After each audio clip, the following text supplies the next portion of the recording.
Go ahead and get started on this. I want to say hello and welcome to this discussion, which is organized today by the Center for Critical Thinking of Naples, Florida. My name is Bill Pope. I'm the president of the Center for Critical Thinking.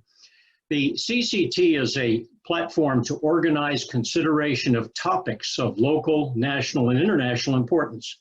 We would welcome your joining our mailing list to learn more about our discussions. You can join our mailing list via our website, which is www.centerforcriticalthinking.com. Our discussions have traditionally been in the form of in-person dinners and library lectures, which we hope to resume in the not too distant future. However, until then, we're grateful for this new technology, which enables us to be together at least virtually. Today, we'll consider a topic of great national importance. 100 years ago, after a long struggle, women finally gained the right to vote. We're pleased to be having this discussion on August 26th, now rightly known as Women's Equality Day, the day that the 19th Amendment actually became part of the Constitution. And to talk with us about the 100th anniversary of women's suffrage, the Center for Critical Thinking is delighted to be joined by Joanne Grady-Husky. Joanne is an author, speaker, and a coach. She's the co-founder of I Live to Lead International and of Global Adjustments India. She founded the American International School of Chennai, India, and was for many years the International Director of Arts for the Disabled at the John F. Kennedy Center in Washington, D.C. Joanne has lived and worked all over the world as part of a diplomatic family with her husband, Jim, a career Foreign Service officer and distinguished professional himself. Joanne holds a master's degree from Harvard University and an undergraduate degree from the University of Wisconsin-Madison. Her first book, The Unofficial Diplomat, was published in 2010 by the U.S. State Department's Association of Diplomatic Studies and Training. Her second book was Make It in India, and her third and most recent book was I Can, a Young Woman's Guide to Taking the Lead. In addition, Joanne has authored articles in the Washington Post, Newsweek Online, the Foreign Service Journal, the State Department Magazine, Hemispheres Magazine, Centered on Taipei Magazine, and others. Joanne was selected by Encore.org as a 2014 Purpose Prize Fellow and received a Points of Light Award from Secretary of State James Baker for her work in the Asia-Pacific region. Quite a life of accomplishment. Before we start, I want to just mention a couple of rules of the road for this program. All participants have been muted. The presentation will run around 45 minutes. Please feel free to direct your questions to the chat function anytime during the presentation. During the Q&A, we'll get to as many questions as possible. Apologies in advance if we're unable to get to yours. This program is being recorded and will be available later on the CCT Center for Critical Thinking YouTube channel. Joanne, many thanks for joining us today. The floor is yours. Thank you so much, Bill. It is such a pleasure and an honor to be able to commemorate this historic day with all of you. 100 years ago, the 19th Amendment to the U.S. Constitution, the Susan B. Anthony Amendment, became law on August 26, 1920. And American women were given their rights to full participation in our democracy. 100 years ago, women had no rights. They could not own property, they were not allowed to divorce, they could not enter most professions, they could not enter most universities, they could not vote. They had no voice in their own government. It's an amazing story, and I'm so pleased that all of you are willing to spend the afternoon with me to honor the story and honor our ancestors and learn about the struggle. You know, for me, women's equality has been sort of a part of my whole life, from the moment I was a little girl in the kitchen watching my mother do all the dishes and wondering why my father didn't do any of them, to the 70s when I was in college and the women's movement rejuvenated with Gloria Steinem and Now and Ms. Magazine, from consciousness-raising groups to Take Back the Night, from the thrill of Geraldine Ferraro to the horror of Anita Hill. From my work with young women leaders all over the world, finding so much hope in these young women, to Hillary Clinton, who in her own words said she put about 40 million cracks in that glass ceiling, to this past month, when we have the very first Afro-Indian American woman of color on the ballot for Vice President of the United States on the Democratic ticket. It is a historic moment. And I want to say that right up front, it's important to state that we commemorate this amazing moment, but we know that many women were left behind. African American women, Asian American women, Native American women, none of whom were actually able to vote until the 60s when the Voting Rights Act was passed.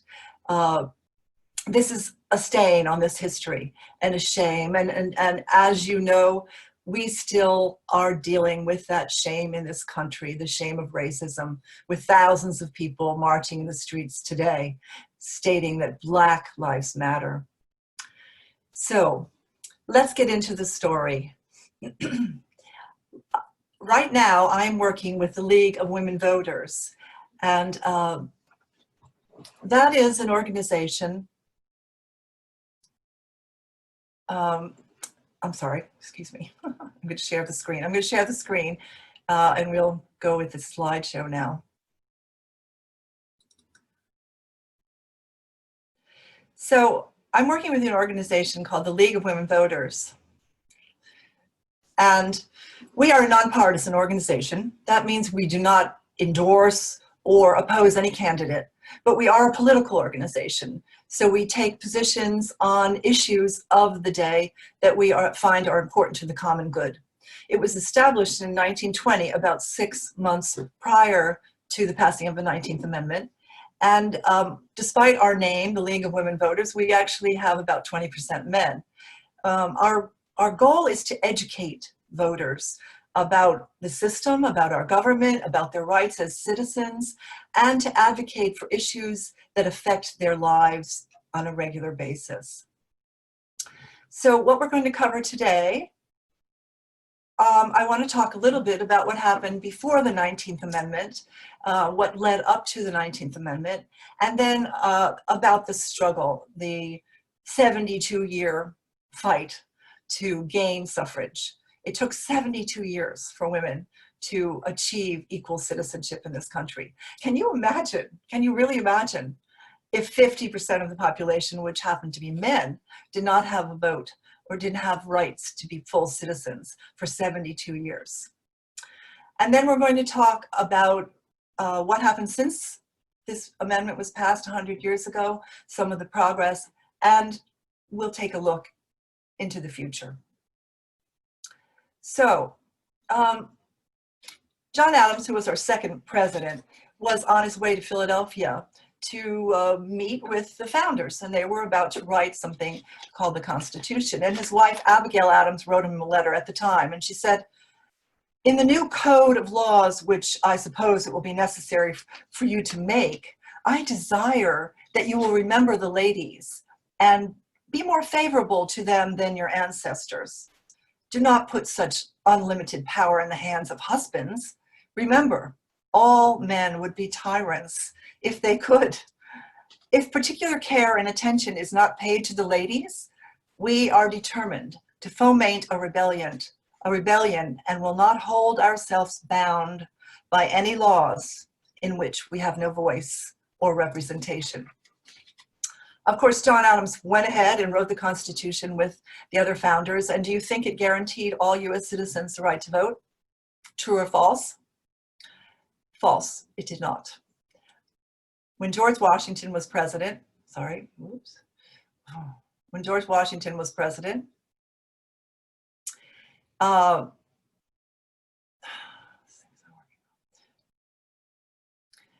in 1789, what percentage of the US population was actually eligible to vote? Only 20%. Basically, white men who were property owners, who were over 21, were able to vote. Now, this meant mostly white Protestant men were able to vote.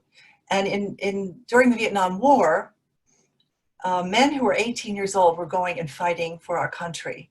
And so the law was changed at that time to allow people who are 18 and older to vote, because if they were fighting for a country, they should be able to have a voice, of course, in their own government. So before the 19th Amendment, I'm having trouble with this, before the 19th Amendment, every state had the right to determine suffrage for their own women. And as you can see from this map, the dark green states were the states that early on allowed women to have full suffrage. You can see that Wyoming gave suffrage to its women in 1890. And many of these states in the West gave suffrage in the early 1900s because they had very few people in their population. They needed more representation. In the light green states, these were states that had partial suffrage. So women were allowed to vote in local state elections, but probably not in any national elections. And then the beige states, as you can see here, primarily the southern states, there was no suffrage for women at all until the 19th Amendment. Now, the male position, the anti-suffrage position, was that women were needed to be protected. They needed to remain pure. They didn't want to be sullied by the issues of the day. If they were involved in politics, they might not be good mothers or good wives. They wouldn't keep the home. The home would fall apart.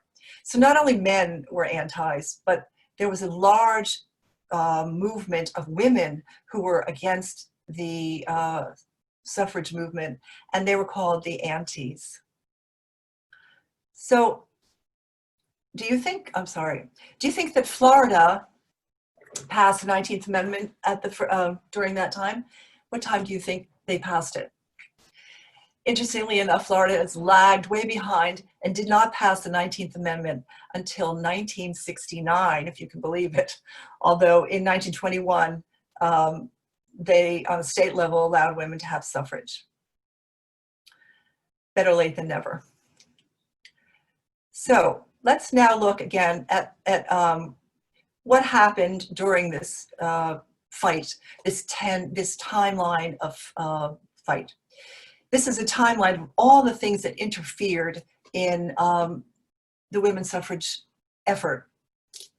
In 1848, there was a women's rights convention in Seneca Falls, New York, organized by Elizabeth Cady Stanton. And it was really the first of its kind where people focused primarily on women's rights. And we're going to talk about that in a few minutes. The movement started and went along, and the war interrupted their efforts. The Civil War happened, began in 1861, and went on until 1865. And during that time, it was considered very unpatriotic to criticize the government and to ask for freedom when people were actually dying on the fields in the country. At the end of the Civil War, the US Constitution passed the 15th Amendment, and much to the shock and amazement of all the women who had been primarily working for universal suffrage. Many of the early suffragists were abolitionists, and they wanted universal suffrage. But the 15th Amendment excluded women completely and stated that only Black men could vote. This was a shock to the movement. And it was at that moment that women realized they had to really gather their forces and start to rally around the issue of women's suffrage.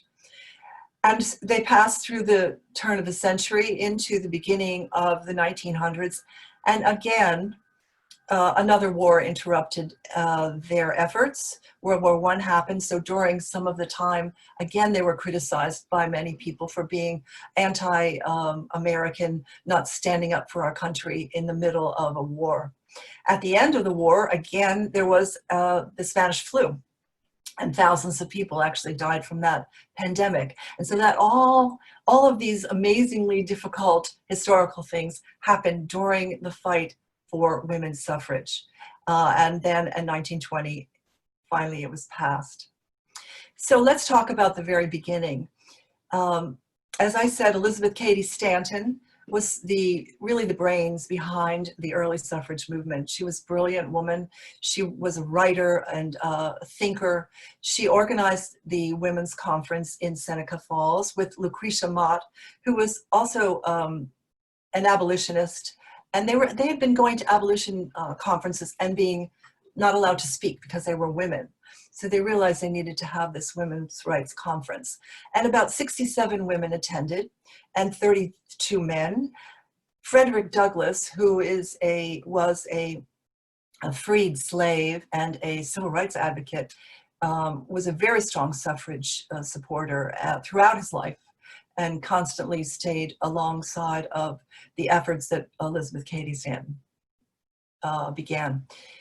Now, they wrote something that they drafted at this Seneca Falls Convention, which they called the Declaration of Sentiments, and it was really modeled after the Declaration of Independence, in which they stated that we hold these truths to be all self-evident, that all men and women are created equal. And they listed grievances about their rights, many of them about property and about earning a salary, about other issues of their rights. But the ninth was about the enfranchisement of them as voters in this country. And this was contentious at the first Women's Rights Convention. Women thought that was too much to ask for. Many women didn't think they should go for that. But Elizabeth Cady Stanton and her followers believed they had to go for that at this point. So after the conference, they started an organization called the American Equal Rights Association. And very soon after they began, it became clear that there were different ideas about what rights they were fighting for, which women were to be included, and what tactics they were going to be using. And so they quickly split into two organizations, the National Women's Suffrage Association and the American Women's Suffrage Association. The National Women's Suffrage Association was led by Elizabeth Cady Stanton and Susan B. Anthony, and they were considered the more radical organization. And they were for women's suffrage and women's rights. The American Suffrage Association continued to support the 15th Amendment. But after the passage of the 15th Amendment, there was an effort to rally the forces, and they joined together and formed one organization, which is called NAWSA, or the National American Women's Suffrage Association. And their idea was to lobby and address the issue through the system, working with legislators at every level of our government. Now, two women who were young women who had been in the UK during the suffrage movement and learned under Emmeline Pankhurst.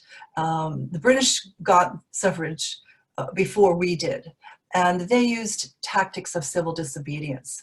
So Alice Paul and Lucy Burns returned from England to the United States, and they were not happy when they saw that things were slow in the US working through the system. So they broke away from NAWSA and joined the National Women's Party. And their idea was that they would use tactics such as picketing and parading and marching. So if you look here, I'm sorry, geez. Susan B. Anthony is probably the mother of women's suffrage. She was a very close friend of Elizabeth Cady Stanton. She was really the speaker, the inspirational speaker. She went all over the country. She traveled in covered wagons on the back of trains, rickety old trains. It was difficult in those years. And she went to town hall meetings and knitting bees and spoke at the back of train cars. And she was inspiring people to believe that this was an injustice and that women really needed to be part of our democracy. Juliet Howe, who wrote the Battle Hymn of the Republic, and Frances Harper, who was a civil rights advocate and a journalist. They stayed with the American Women's Suffrage Association and continued to support the 15th Amendment. And Ida B. Wells, who you see here, was a woman from Illinois who was a very strong suffrage supporter. She started the Alpha Suffrage Club for African American women who supported suffrage. And we will hear about her later. There were other African American women who were very strong suffragists as well. Sojourner Truth and Mary Bethune. And then there's Alice Paul, who I mentioned, who was the young woman who started the National Women's Party and believed that the tactics had to be more radical than just lobbying and writing to legislators. So, this is Carrie Chapman Catt, who was one of Susan B. Anthony's girls. And after Susan left the organization when she retired, got older, Carrie took the lead of NAWSA, and she also founded the League of Women Voters.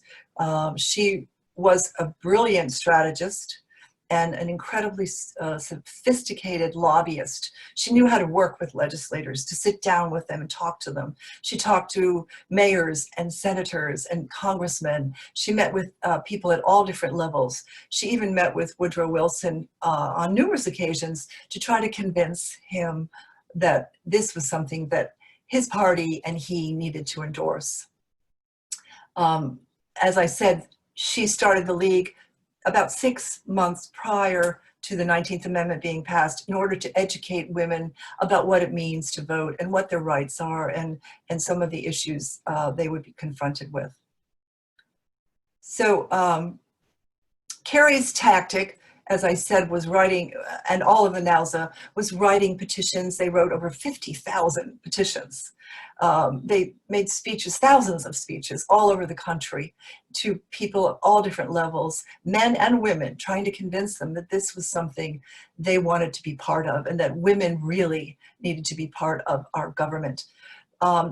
They sent letters to every congressperson and senator and met with, again, the president on numerous occasions.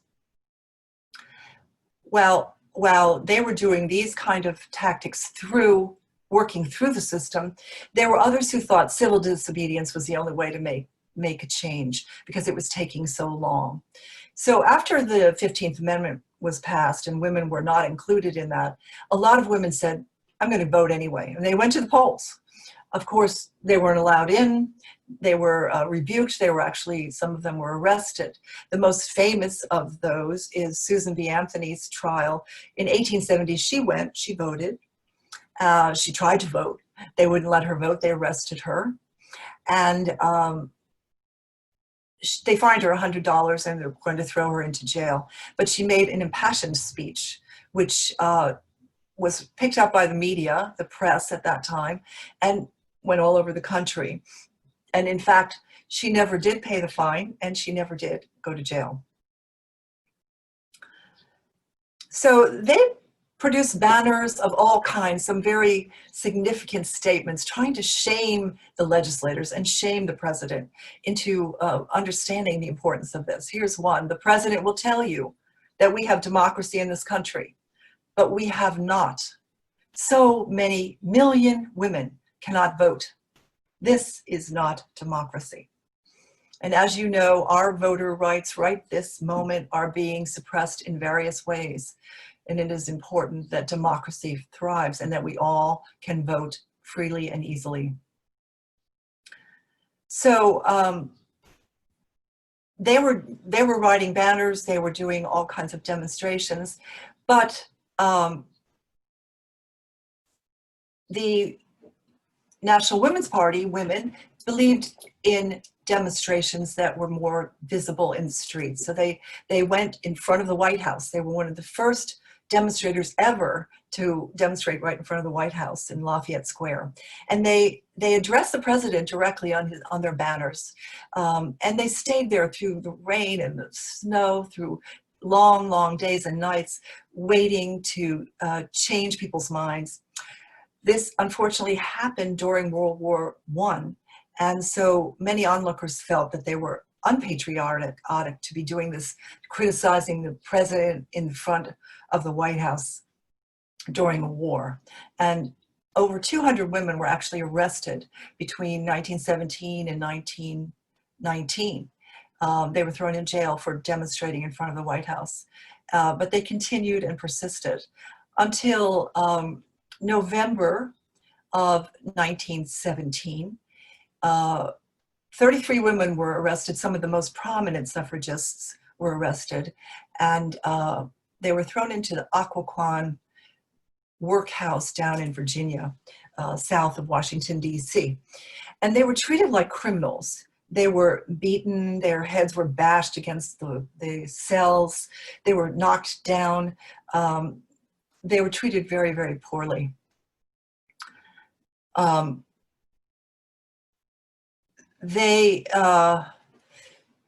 missing a slide here. They wanted to be considered political prisoners, not criminals.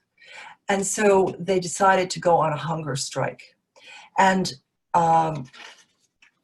this was shameful for the president to hear that all these women were, some prominent suffragists were there starving in the prison.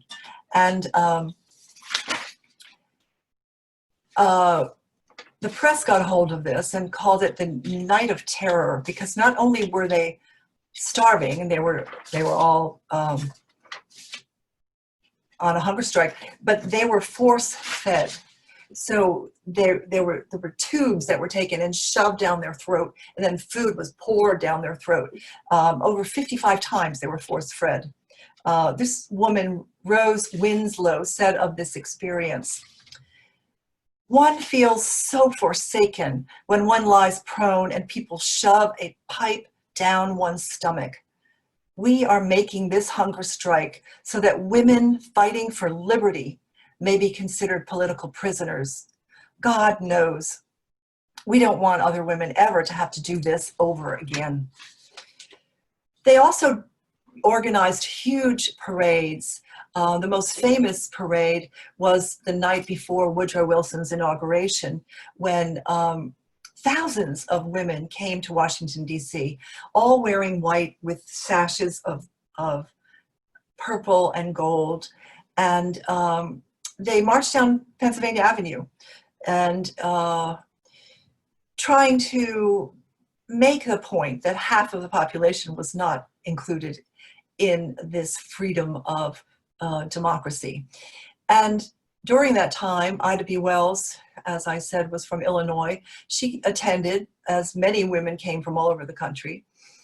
And she was an African-American woman. She wanted to march right in the parade, and Alice Paul actually asked her to walk at the back of the parade so as not to upset the onlookers. But Ida Wells said no, she was going to march right with her delegation from Illinois. And she joined the parade and marched alongside of the white women. And unfortunately, the onlookers did attack the women. They threw rocks at them and stones and hit them with clubs and knocked them down, and it ended relatively poorly. So after this night of hunger strike and the press picking up all these things about how women were being treated in prison, the president was shamed, and he endorsed the 19th Amendment, and he decided to take it, and he took it to the Congress. So in 1919, in May of 1919, 2/3 of the House of Representatives passed the 19th Amendment. And then 2 weeks later, 2/3 of the Senate passed the 19th Amendment. And then in order to become law and to be ratified, it had to go to all of 3/4 of the states had to ratify it. At that time, 48 states, America had 48 states, so they needed 36 states to ratify it.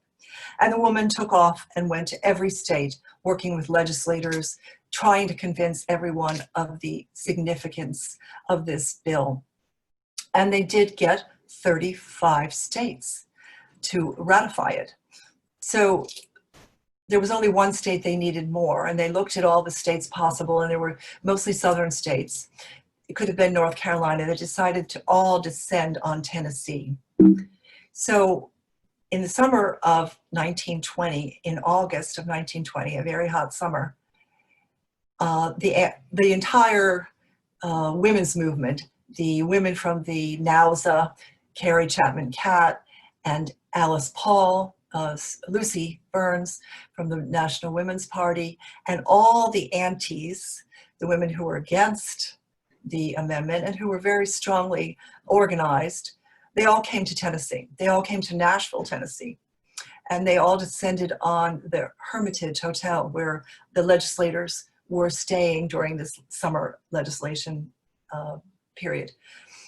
And it was a battle that went on all summer long. If you want to know more about it, you should read the book, The Women's Hour, which really gives a great detail about the struggle of that one summer, where it was brought up to the legislature, and then it was postponed, and was brought up again, and was voted down, and was brought up again. And it was a battle where in the Hermitage Hotel, there were men in little suites drinking, and suffragists all walking around trying to lobby them. In other suites, the aunties were serving cake and tea and trying to convince legislators to go vote against it. It was a huge struggle all summer long, and Elizabeth Carrie Chapman Catt was there working her way with the legislators in the back, behind the scenes. Finally, on August 18th, 1920, the Senate passed the 19th Amendment, and it was left to go to the House of Representatives. And when all the men walked into the House of Representatives, some of them had red roses on, some had yellow, but the suffragists saw that it seemed like most of the people still had red roses. So this battle of the roses, the War of the Roses, they called it, it looked like they weren't going to win. But it actually came down to a tie. It was completely tied, and there was one vote left. And it came to one young first-term congressman, Harry Byrne, who had just entered the House of Representatives, and he came in with a red rose. He looked like he was going to vote against the amendment. And at the last minute, he had a note in his pocket from his mother, of all things, and this is what she said: "Don't forget to be a good boy, Harry, and help Mrs. Catt with her rats." That is ratification. And at the last minute, Harry took off his red rose and he voted aye. And the amendment was ratified. The 36th state ratified it. Of course, all hell broke loose in the chamber. The women were screaming and jumping up for joy and hugging and crying, and the suffragists, the aunties were horrified. They were yelling and screaming. The legislators were fighting, hitting each other. Harry Byrne was ushered out and hidden up in the attic of a room until things calmed down. But the fact of the matter is, it had passed. And the next day in the press, everybody in the country learned that, yes, in fact, so sorry. It's a very temperamental thing that's not working for me. Yes, in fact, suffrage has won, and the women of the country got the vote. And Harry Byrne said this. He said, "I realized that a privilege was mine that rarely comes to a human man, to free 20 million American women from political slavery." So he's gone down in history as a very important part of this movement. So let's now look at what happened since then. Let's talk about 100 years ago and what happened since then. As you know, there have been many, many changes, and things have gotten better in many ways for women. For example, in the Congress, it took a while for women to gain some kind of presence in the Congress. But after 1972, during the hearing, Clarence Thomas, Anita Hill hearing, women were riled up by that, and they ran for Congress. And in 1973, 16 women were entered into the House of Representatives. It slowly grew through the years, as you can see, not really very fast.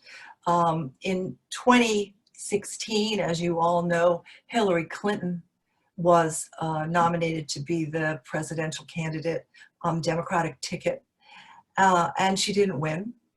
And I think when that happened, a lot of women were rallied to take this seriously. And in 2018, 472 women ran for the US House of Representatives. They ran because they wanted to right the balance and they wanted to be at the legislative table. They wanted to correct the checks and balances that were out of whack. Today, 1/3 of the Democratic caucus are women. And as you remember, when they first came in to the Congress this year, they all wore white to honor the suffragists. And it was a fun and very exciting event. In 2020, as you know, 6 women vied for the nomination for the Democratic presidential nomination, which was unheard of. So many women running for president of the United States. And just this month, Kamala Harris has been nominated as the first Afro-Indian American woman to be on the ticket as, for vice president on the Democratic ticket. So our ancestors are probably applauding in their graves and cheering us on. So in 1923, way back in 1923, Alice Paul wrote the Equal Rights Amendment to assure that women had rights throughout our system, to property, to other legal rights, to divorce, to employment. And it was brought up for 50 years in the Congress. Every year it was brought up and defeated until 1972. In 1972, it actually passed by 2/3 of the House and the Senate. And then, as you know, in terms of an amendment, it had to go be ratified by 3/4 of the states. At that time, there were 50 states, so 38 states had to ratify it. But there was a deadline of 1982, and it did not pass, it did not go into law. During this time, Phyllis Schlafly led a very, very strong anti-ERA movement. And it was the beginning of a divisive movement in our country around the issue of abortion and around other issues dealing with women's rights.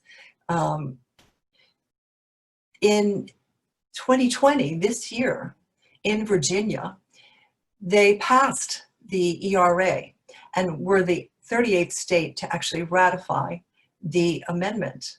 And now it's gone to the House of Representatives, and they have rescinded the 1982 deadline, and it's been sent onward to the Senate, where it is in limbo. So the law has never been passed. And you know, it's still a possibility that it will be at some point. If you want to know more about that struggle, there's a wonderful series on Amazon Prime called Mrs. America that really focuses on Phyllis Schlafly and how she was very politically savvy in what she did to stop the amendment. So let's now look at what other things have happened in this 100-year process. Many changes have happened for women. Voter turnout, for example. More women than men vote. And that has been true for many years. In fact, in 2018 primary, 55% of the vote were women. So women power the vote in many ways. And let's talk about the future. I mean, women have gained so many rights during the 20th century. We're now able to own property. We have the right to have a baby without dying. We're able to divorce, apply for a credit card or a loan, travel on our own, have birth control. serve on a jury, get into med school or law school. In fact, today, more women than men are attending universities, and an equal number of women are attending law school, business school, and med school. Many professions that were formerly closed to women are now open to women. Aeronautics, engineering, architecture, diplomacy, science. So there's been some progress, but still only 23% of our Congress are women, and only 25% of the tech industry are women. And only 12% of Hollywood film producers are women, and 18% of US ambassadors are women. Women still only earn 80 cents to the dollar for the same exact job that men do. And there is still no representation on corporate boards, very, very minimal, even though it's been proven that companies thrive if women are on their boards. 37 out of the Fortune 500 CEOs are women. We have not gained total equity by any means. In 2020, women still do not have control over their own bodies. The US has no system of maternity leave or affordable, available childcare, so that every family has to figure out childcare themselves. And many women who work just as hard as their husbands come home every night after a full day at work and do the childcare and the house care. As you know, in our country, misogyny still runs rampant in government, in business, in the film industry, in the halls of almost every business. Tarana Burke started the Me Too movement to call out sexual harassment and to allow women to speak out loud about the atrocities of violence that they were experiencing throughout our country. Sex trafficking is still rampant in the United States in many cities. So right now, if you look at the COVID-19 situation, women are really keeping our country going. The majority of those nurses and med techs are women. The many of the service workers who go to work every day and put their lives on the line are women. And then they're holding their single family homes together. Many of them are single mothers who may even be losing their jobs or losing their homes or not even having enough food to put on the table to feed their children, fearing that their families will get sick. So it is sad, actually, to be able to talk on this day in 2020 and to realize that the patriarchal system that those women were fighting 100 years ago is still with us. It is still not cool to be a strong, confident, independent woman. Many people still have a problem with that. Today, we are witnessing in our country and in many countries a rise in autocracy, autocracy that promotes dissension and anger and conflict. There are new protections that have gone for people who are committing sexual harassment, and the gender pay gap legislation has actually been suspended. Reproductive freedoms are continuing to be restricted. There seems to be just too much testosterone floating around in our society. As a society, we crave integrity, we crave compassion, we crave empathy, we crave collaboration. These are all qualities that women tend to embody. We need to right the balance. We need more women leadership. Women should be at all tables. They should be part of every issue because every issue is a woman's issue. There should be women at the legislative table and at the corporate table, in diplomacy and in science, in health. Every issue is a woman's issue.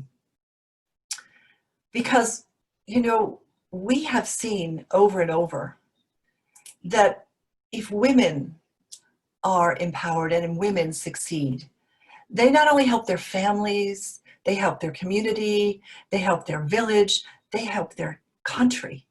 And so if women succeed, we all succeed. If you look out 100 years from now, it's very hard for us to figure out all the changes that we're going to go through. But we hope that women will be there to solve issues of economic inequality, of environmental safety, of peace, of public health, of education, of human rights, and international collaboration that will solve so many of the issues that we are all going to be facing. We also know that the future probably holds a lot of artificial intelligence. Many of the jobs that women hold and that men hold are going to be held by robots. What does this mean to our society? Presently, the field of artificial intelligence, the algorithms are being created primarily by men. What does this mean about the values? Will the moral, ethical values that are ingrained in our new technologies include the balance, include the humanity, include the empathy and compassion that women so often hold, and that our ancestors fought so hard for 100 years ago? They knew, as we do, that your voice, your vote is your voice. Now tonight, all over the United States at dusk, there will be a light show of purple and gold to honor this day. It'll be on the monuments, it'll be in the national parks, it'll be at the One World Trade Center, it'll be at the White House, it'll be at presidential libraries, it'll be all over the country. And it will honor these women who went forward through the darkness, forward into the light, so that all of us, every one of us, could vote. So please, remember to tell your family and your friends and everyone you know to vote, because this year, the vote really matters. Your future depends on it. Thank you. That was really superb. Be happy And, to take questions. Yes, thank you so much. And there are some. I'm going to stay off because I don't want to distract from you. But Right. Okay. I'll now go with some things, some comments that people have made and questions. Let me start up a little toward the beginning. There's a greeting I want to give to you, especially from, whoops. Oh, I'm supposed to start my video. Sorry about that. Then you see me with my glasses. Oh, there you are. All right, all right. See you. I'm not alone here anymore. Yeah. Oh, here it is. It's from Allison Westcott. And she says, I'm tuning in from the farmhouse of Florence Brooks White House in Raymond, Maine. Florence led Maine's fight for women's suffrage. Wow. So there's a little touch with, that's with great. your four grandmothers. Yeah. And Lou Visconti asks about what you see as the biggest challenges for women today and in the future. I think you covered that rather well at the end. I don't know whether you want to make another comment or two, but you did quite well in wrapping up on that. I tried to bring up many of the issues. You know, there are many, as I said, Lou, and I don't know if I could say that one is the most daunting. I think that women now know they have to be at the legislative table in order to get things done and to change our laws and to have a voice in our government even today. So I guess that's probably the most important. Yes, Kimberly Wechtel asks, hi Joanne, can you say more about why women in the anti-movement would so oppose women getting the right to vote? What drove them to be so anti? Hi Kim, yeah, thank you for the question. You know, it was an interesting thing, but I think many of the women really liked their privilege. They felt that they were protected and they were put up on a pedestal, especially women in the South. And they liked that. They liked the idea that they didn't have to be bothered about the day, the issues of the day or the politics of the day. Everybody really felt like, many of these anti-women felt very strongly that homes would fall apart, that women would go to work. Aha, they have. That women may enter the military. Aha, they have. That things would change in our society and everything would fall apart. So they bought into that idea that they had to be the ones to keep the home and to stay out of the sullied issues of our day. Yeah. Mo Winograd points out that Mrs. America is also on Hulu, as is the 4-part documentary about Hillary. This documentary was excellent. Oh, great. Thank you, Mo. That's important to know that, because there have been a lot of criticisms of this documentary, this TV show, Mrs. America, because it really sort of glamorizes Phyllis Schlafly and doesn't do enough in-depth look at some of the other leaders in the 70s, Gloria Steinem and Bella Abzug and many others. I think it's interesting to look at it historically anyway, to see, what was going on in the 70s. But there have been criticisms that it really wasn't totally representative of the strength of the women's movement. Jean Goldberg says, what a stellar presentation, and she's right. It was excellent. Thank you for that. Please comment on the role of resurgent religious fundamentalism today in women's issues. Thank you, Jean, for that question. It really did emerge around the 70s when Roe v. Wade was passed by the Supreme Court. As you know, the issue of abortion has become the most divisive issue in our country.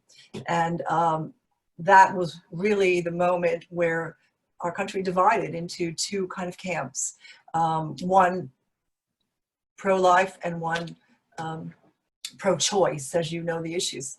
I think that's continued. Unfortunately, that's continued today.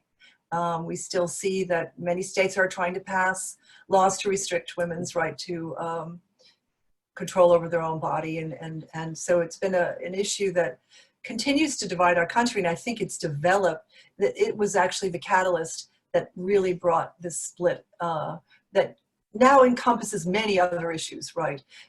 Same-sex marriage and women in the military and other things. But I think it was maybe perhaps really the catalytic moment was the 1973 Roe v. Wade decision in the Supreme Court. Charlotte Nickel-Mo, thank you, Joanne, for a wonderful presentation, especially pointing out the stain when the 19th Amendment passed of not having the privilege of voting to non-white women. Hi, Charlotte. Yeah, I didn't talk about that enough. I think the interesting thing was the country was racist at the time. The country was a racist place. And particularly the women's movement really didn't want to have a repeat of the 15th Amendment. They needed to get Southerners on board on women's suffrage. And in order to do that, they had to separate themselves from African-American women. And it is a stain. It's a shameful thing, especially looking back at it today. But the thing was that those women, a lot of the African-American women are very strong voters, as you know. They are high in numbers of voters. And I think we're seeing a sort of moment right now where we may see some retribution for the moments of racism that we've had throughout our history. Siam Colasso asks, enjoying the presentation very much. How do other countries compare with regards to women's suffrage? Thank you. Oh, that's a good question. Many countries actually passed it ahead of us. Some of the Scandinavian countries and the UK passed it way ahead of us. Some countries passed it way after us, as you know. For example, Saudi Arabia, to this day, has so many restrictions on women. They just got the right to vote last year. I'm sorry, the right to drive a car just last year. So I think there is now almost every country allows suffrage. of women, but it took a long time for many countries to come on board. As Bill knows, I've been focused a lot on the leadership of a lot of the countries that had women leaders during the COVID-19 have done very, very well. They've controlled the numbers, they've cared about their people, and it's really noticeable that many of them have been led by women. So I think it's an important point to note. Karen Bernesser says, regardless of a woman's experience, education, or ability, the patriarchal nature of U.S. society fosters the perception that women are less qualified and less competent than men. Please comment. Wish it weren't true. My only comment is, can you believe it? Can you believe that in 2020, half of the population, 51% of our population, is not considered equal participation in our country? I mean, it's really unbelievable. And it's amazing that it's lasted this long. And it's still going on. I mean, it's still going on.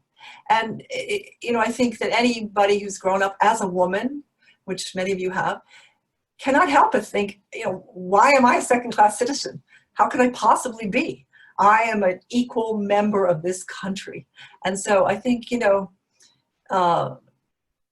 the main response to the patriarchal society is, give it up. It's really way overdue, right? It's a long time overdue.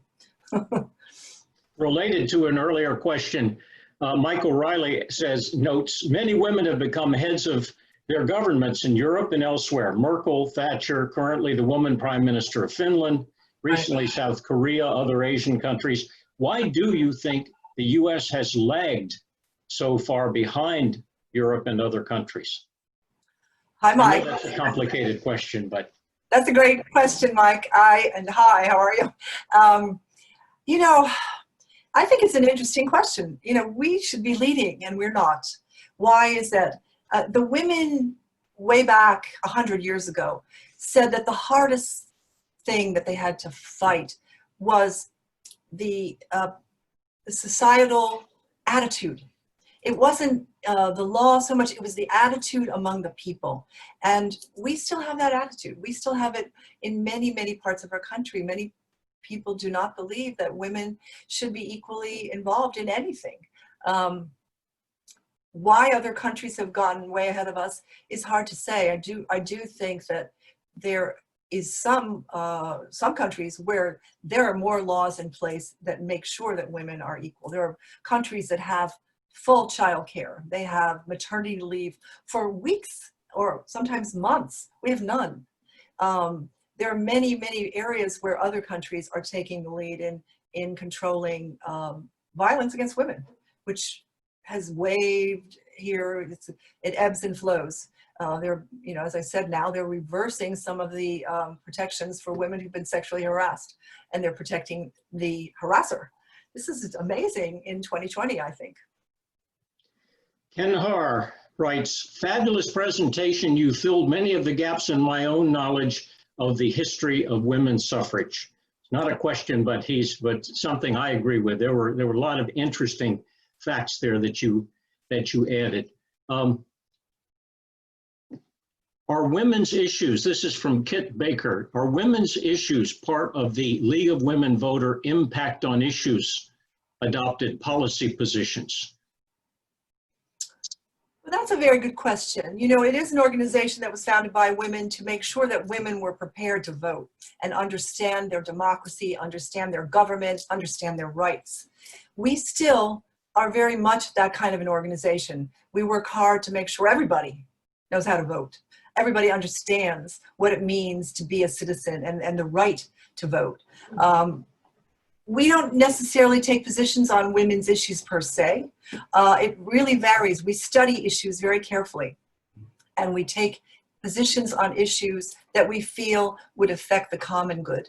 And so I wouldn't say that we take straight down the line women's issues by any means. We take issues on a lot of things, many of them on all sides of the issue, but we really do study these issues very deeply before we take a position, and then we advocate for it. We lobby in front of Tallahassee. We go to Tallahassee in this state, trying to get legislators to convince them of the importance of the issue. So I wouldn't say that we take a straight across the board position on women's issues, though. Allison Westcott asks, what can we do to encourage more women to run for public office at the local government level? Collier County Commission elections are not very encouraging! Exclamation mark. Yeah, although I must say, I will tell you that right now, the Democratic slate in Collier County is primarily women. So that's a really amazing thing, because there used to be a date when there wasn't even a Democratic slate. So there is now at least a lot of women who are stepping forward. You know, I think people are still, you know, afraid to do this, but I think there's been a lot of things that have happened that have inspired women to say, okay, I have to do it. As I said, in 2018, 472 women, many of them who had never been in politics and never been in government, stepped up and said, you know, I have to do something. I'm going to run for office. There are some organizations that support women who are running. There are various funds, like the Emily's List supports Democratic women. I think it's the Susan B. Anthony committee that supports Republican women. But there are other committees that support women and help them raise funds. I mean, one of the issues obviously is, besides stepping forward and putting yourself out there, is you have to raise a lot of money usually to win. So that's hard for a lot of people to take on. But I think it's changing, Allison. I really think, I think even in this county, that when, you know, half of the Democratic slate, more than half the Democratic slate are women, we're seeing a big change. People are saying, if you don't get there, we can't do anything. We can't make a difference. So women need to be there and have a voice. Marie Covington. I'm sorry, go ahead. Sorry. Yeah, go ahead. Marie Covington says, excellent presentation. How soon do you expect that we will have a woman president? Oh, if I only knew. If I only knew. But I will say, to your question and also to Allison's question, one of the things that I've done in my life, and I really believe it makes a difference, is to empower young women. I've worked with young women throughout the world, in every continent, inspiring them to believe in themselves, to believe that they actually had a role to play, that they could make a difference, that they had a voice, and that they were as powerful as anybody else. Once you get young women to believe in themselves, and that's maybe where you start, Allison. We start at the high school level. We start at the college level. We start inspiring women to think, I'm part of this. I'm going to be the CEO. I'm going to be the senator. I'm going to be the president. Maybe someday we're going to get there on the president of the United States. I think we've come a long way, even since Hillary ran, because the fact is 6 women put themselves forward on the Democratic side for president. So that's unheard of, right? And some of them were women of color. So there are changes going on, and still it's not fast enough, but it is happening. John Soros, who's one of our fellow board members in the Center for Critical Thinking, has a comment, not a question. He says, despite the fact that the majority of computer code writers are men, the issues of eliminating bias in code, ethics, fairness, and safety are being considered in the US, UK, and EU for guidelines prior to legislation. These are kinds of issues that John knows quite a lot about. Thank you, John. I really hope that's true. I am concerned about that, because I don't think, you know, there are only 25% of women in technology right now. And I know that there's a lot happening in artificial intelligence. And I keep thinking, who's writing these algorithms? Who's creating the frameworks under which we're going to be living? It makes me worry that we've got to have women at that table too.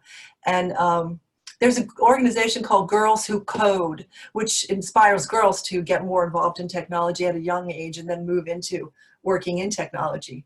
But I hope you're right, John. I really hope that they're considering that when they're putting together the ethical frameworks. Mo Winograd has an interesting comment here. First of all, she says, fabulous job, Joanne, which is correct. She says, when I was running a bar association in the 1980s and 90s, I remember one of my male bar association presidents telling me that he was only hiring women coming out of law school because he realized they were smarter than the men and worked harder. How can we get other men to wake up to this reality? there are now more female lawyers graduating from law school than ever before. You are right, though. There are more women lawyers coming out of law school than men. You know, I think these days, that guy probably would not be able to say that anymore because there've been a lot of lawsuits where women say, you know, I've been interviewed and they would say such a thing. You can't say that anymore. They may think it, but they would never say it, I don't think, quite as loudly as you experienced. But, you know, many women, look at our famous Ruth Bader Ginsburg. Forever, she couldn't even get a job in the beginning. She was #1 in her class at Harvard Law School. She worked, as you know, for the ACLU and really wrote some of the most important positions on women's issues. But she had to fight her way in. She had to fight her way in. And many of the people in previous generations, and even my generation, have had to fight their way in. My daughter doesn't feel that way. She feels like the world is her oyster. And I hope she's right. I hope she's right. Carol Lair, whom you know well, who is our wonderful vice president of the CCT. Carol writes, Joanne, thank you for such an inspiring way to spend Women's Equality Day. I just wanted to mention that I worked for the ratification of the Equal Rights Amendment. The argues against it were exactly the same as those made against the right to vote. And of course, Florida has never ratified the ERA. Oh, yes, it did. It did ratify it finally, Carol, in 1969, but it sure took a long time to get there. It was a long way in coming. You know, I think, yeah, it's so funny. They still would say that we don't need this amendment. A lot of the anti-ERA people would say, we don't need this amendment. Women are already equal. But we are not getting that equality at so many levels that we need a law, we need an amendment to say that women's rights to everything legal, property, divorce, jobs, everything is enforced by our government. Lena Neal made an interesting observation. She said Shirley Chisholm was a fantastic political leader in the 1960s and 70s. When asked what was harder for her, being a woman or being Black, she said being a woman. Very interesting. She was a powerful woman. She was indeed. A very powerful woman. And she ran for president, as you know, in the 70s, way ahead of things that were happening in our country. And she's very well portrayed in some ways in that movie, Mrs. America, if you look at that television show. Yeah, one of the first. We've had four women on the presidential ballot so far. We've had Geraldine Ferraro and Sarah Palin and Hillary Clinton, and now we have Kamala Harris. So we're slowly getting there, but you know, so far we haven't won. Louis Tancredi says, very informative presentation, thank you. Of the roughly 50% of the registered voters that don't vote in presidential elections, how many are women? Of the 50% that don't vote, how many are women? That's a good question. You know, I don't have the answer to that question. I do know that 55% of voters are women. More women than men vote. I don't know of the non-voting population how many are women. That's it. I don't know. I should have that fact. Does anybody know? Anybody there can chat it if you know the answer to that question. There are a lot of knowledgeable people watching this. Oh, there are indeed. Yeah. I'm just looking to see what else hasn't been asked. There are lots of them out here.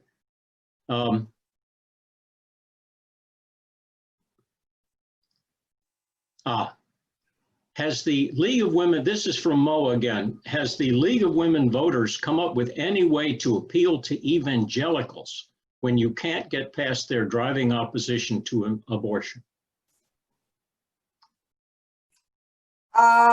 You know, I really don't know the answer. I think there are people on this call, Charlotte, other people on here would maybe answer that, what they have done regarding working with people on that issue. I don't have the answer. I'm sorry. I don't know. Let's see what else.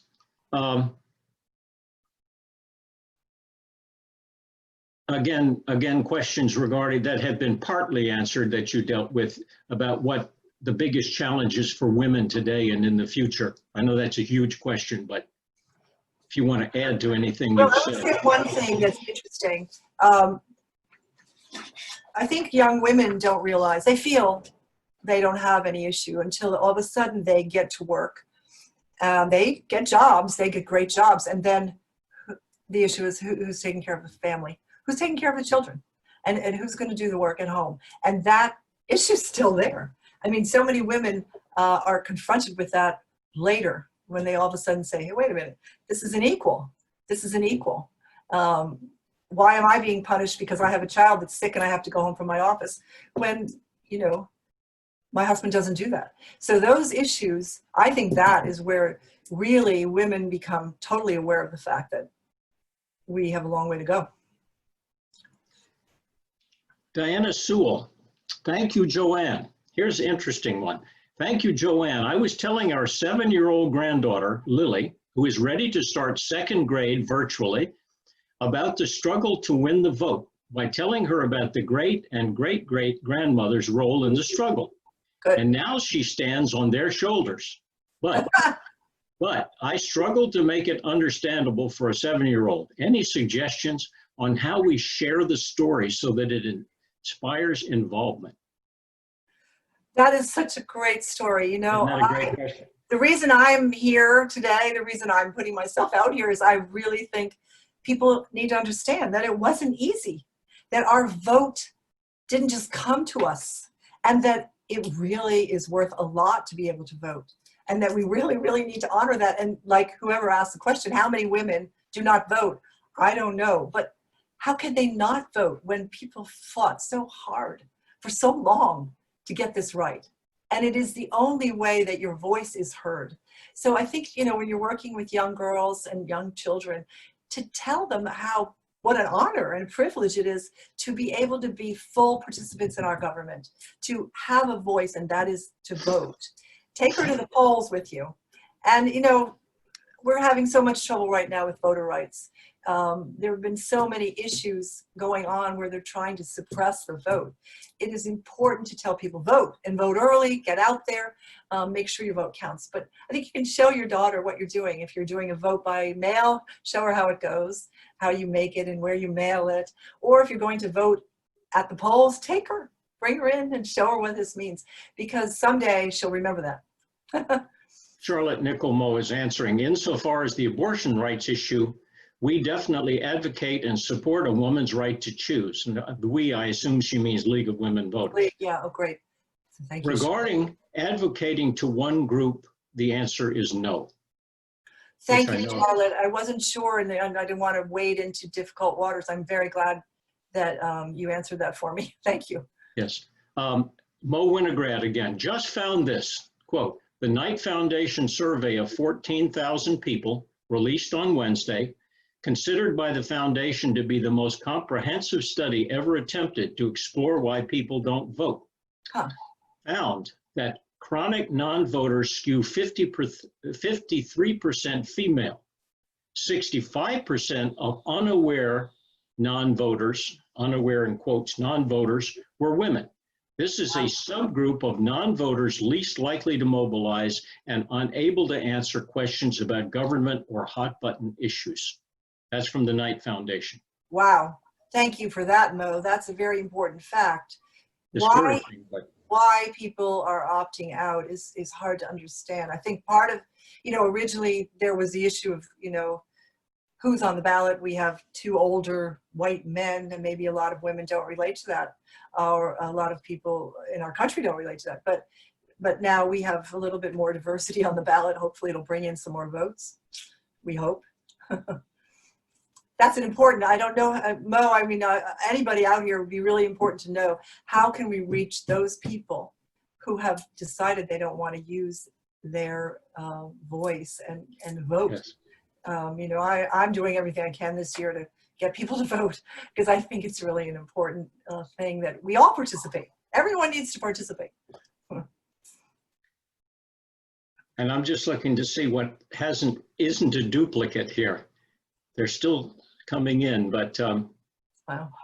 I think there's a lot of duplication. This format makes it hard because I have to be the expert and I'm not the expert on. It's a very complicated subject, as We you all think you know. are. And there's so much to it. And I don't pretend to have the answers to all of it, but you know, I'm doing my best to answer what I can.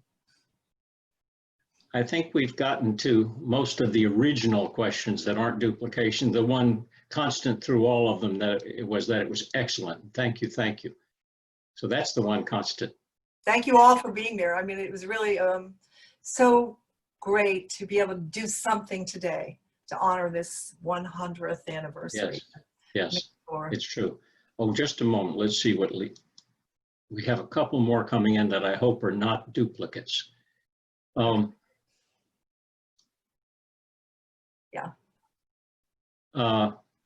Mo asks again, does the League of Women Voters ever make presentations about voting at various churches?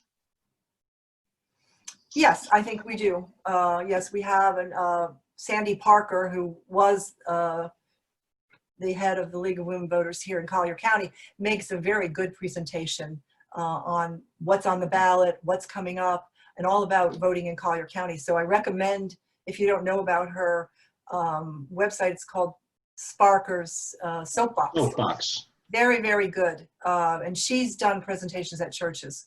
I know that she has. Yeah, she's excellent. Kimberly Weichel has a comment, not a question. She says, many people feel disempowered and feel their one vote doesn't count. Everyone's voice counts. That's hard to, it would seem to me hard to say that to anybody who lives in Florida, that your one vote doesn't count. I know. After Bush v. Gore, especially. It matters here in Florida. Kimberly, who just asked that, who made that comment, lives in Maryland, and she and I have worked hard on many women's issues over the years. We've written articles, we've worked with young leaders, we work on a lot of issues. And she's in a state where, you know, it might be better to come down to Florida, Kim, and help down here. I don't know how much longer we're going to be going here. I think we're going to be signing off shortly. Lena Neal has another important observation. She says AI, artificial intelligence, concerns are not just related to masculine and feminine. People of color are important too. Case in point, facial recognition issues. Of course, that's a very different subject from what you're talking about, but it is a serious one that we're certainly, the country's going to have to be dealing with. Yeah, Lena, I thank you for that comment. I think that is true, that there are many issues regarding artificial intelligence, not just the balance between male and female morals, but many issues on who is designing this stuff and who's deciding what we're all going to be living under. Yes. Value question. Charlotte has come back. Charlotte Nicomo, we are ready and able to give presentations on the ballot amendments for 2020. So if anybody wants those, great. The League of Women Voters. Well, maybe we should leave it at that, Bill. I think so. I think we've reached. Thank you all very much for being with us today, for participating, for the questions, and for your interest in this amazing story.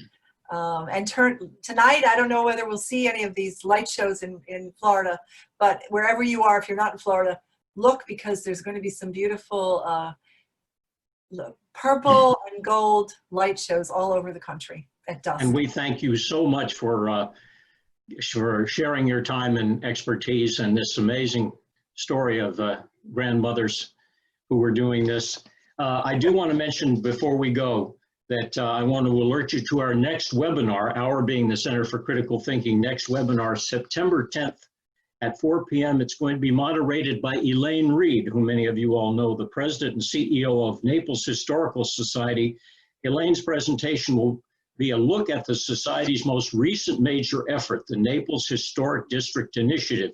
She'll address preservation-related legislation passed unanimously in March 2020 by the Naples City Council, and will also give her thoughts on why it has taken over 30 years to have any provisions to encourage historic preservation and rehabilitation in Naples. So we very much look forward to that. It sounds a little bit like some of the things you're saying. Why did it take so long? Yeah. So please watch for the e-blast about that and please sign up right away. Thanks again to you. Sorry. I want to thank you, Bill. I think it's really very great of the Center for Critical Thinking to honor this moment in history. And I thank you for inviting me. And I thank you for supporting women's issues. And I wish you luck with all the rest of your online webinars. Thank you very much. Thank you. And thanks again to everybody who's on for joining us today and also for your ongoing support for the Center for Critical Thinking and for critical thinking in Southwest Florida. Everyone stay well. See you on September 10th. Thanks. Bye. Bye.